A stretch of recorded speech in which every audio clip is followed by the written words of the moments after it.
After the release of Dark Times back in May, Vince Staples has been one of the few artists out of the year that has been very enjoyable to listen to, I cannot lie. And his very casual, very subtle attitude towards music is super captivating. This is just really the first year. Now, I've always been familiar with Vince Staples, of course, and for years he's been one of those artists that I've kind of sort of grouped in my head as, you know what I'm saying, that other side of rap where you got Earl Sweatshirt, Mac Miller, Tyler the Creator, you know what I'm saying, that far side of rap that you kind of just look at from your peripheral. And I also feel like at the time I just didn't resonate with him. I didn't really see any value. He didn't really come to mind as much as, you know, to check out. So that's why I believe, you know, his music, it's just one of those things that had to come with age. Like I said, someone like a Earl Sweatshirt that I didn't really start to tap into like 2018, but it was really up to like recent years, you know, that I started to pick up on his lyricism, the character of Earl Sweatshirt. Even guys like Bodie James, Navy Blue, Mike, Akai Solo, like they're very heavy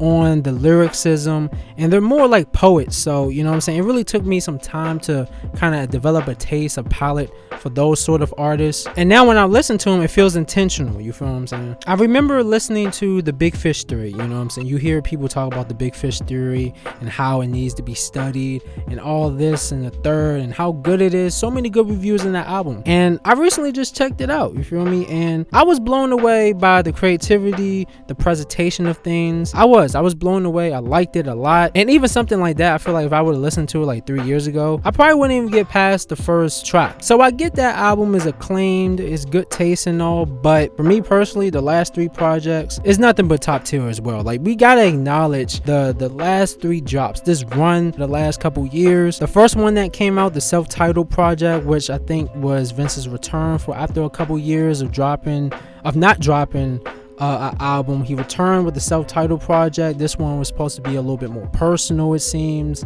And there's nothing, it's genuinely a cruise, bro. This album is a cruise. It's super chill. There's literally nothing bad you can say about it. And just like Dark Times, I love an album that's super concise with its concepts, knows how to exercise the complexities of heavy topics. 22 minutes, 10 tracks, like, bro, that's all you can ask for. Like, how can you complain off of that? And especially if it's good music that goes with it, bro. The basis of these albums though are nonetheless the same.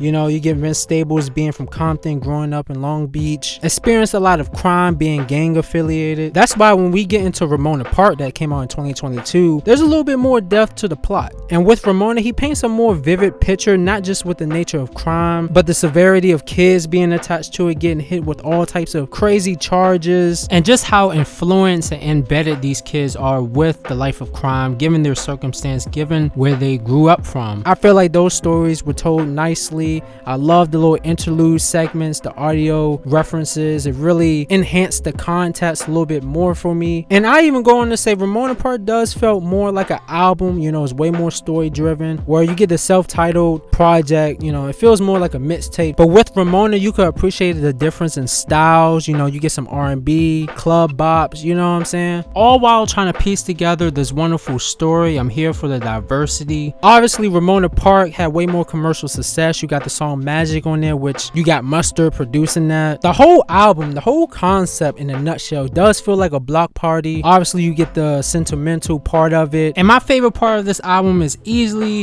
when you got the track Nameless, kind of like an interlude, kind of like a transition into the best song of the album, When Sparks Fly. And it's probably the best song I've heard of Vince Staples thus far.